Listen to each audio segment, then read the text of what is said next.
as the White House and the Department of Justice that still has not released the majority of the Epstein files, still has illegally redacted information, still has not begun any indictments or prosecutions for the very credible allegations that are in the files that we already have seen, all the way to people at universities, in companies, and vast networks of elite individuals across this country. And what I can tell you very clearly is that Oversight Democrats on this committee will not back down until we get every detail, until every person who enabled and perpetrated these crimes is held accountable. Thank you.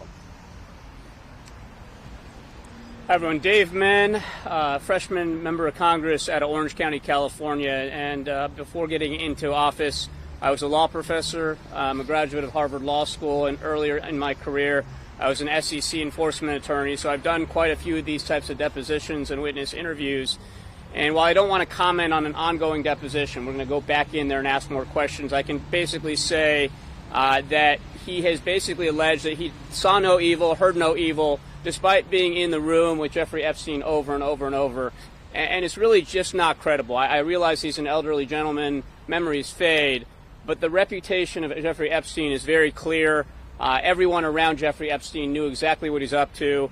And to spend that much time, to give that much trust to Jeffrey Epstein, and then to say, I don't remember seeing any young girls, I didn't hear anything about Jeffrey Epstein, it really is just not plausible. And so we're going to keep digging, but I want to just echo the comments earlier. This is a bit frustrating because we're not getting real answers to the questions that the American people deserve answers to.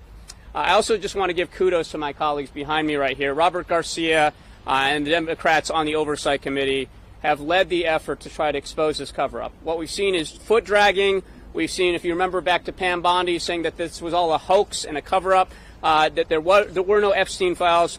Due to the efforts of Ranking Member Garcia, we have been able to pierce that myth. We're getting more answers, but we've got a lot of work to do. And we'll just add, it is very frustrating the fact that there are no Republicans here today.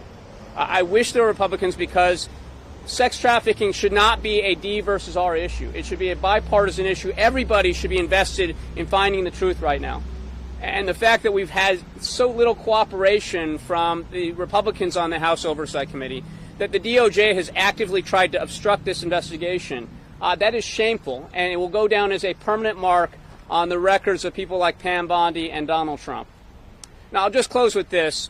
When I got off the plane, I saw Wexner's name all over the place. His name is on buildings, it's on medical centers, and you immediately realize when you come to Columbus what a powerful individual this is. But I just want to say that no matter how rich or powerful you are, America stands for the principle that there's one rule of law that applies to anybody and everybody equally. And so whether Wexner is rich and powerful, whether Jeffrey Epstein or Donald Trump or Howard Lutnick are rich and powerful, should not matter. We're going to get the answers. People will be brought to justice. We will not rest until that happens. Thanks. Thank you. And before I answer a couple questions, let me add two things that are really important.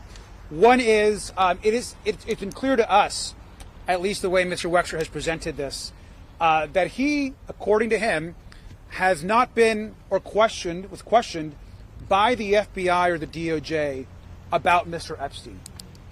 How outrageous is that? He's someone that's been named by survivors, someone that's in the files more than most people, someone that's clearly the financial benefactor to Jeffrey Epstein and has not been contacted or interviewed by the FBI or the DOJ? Yeah. What the hell is going on? That is shameful. We should be ashamed as a government. The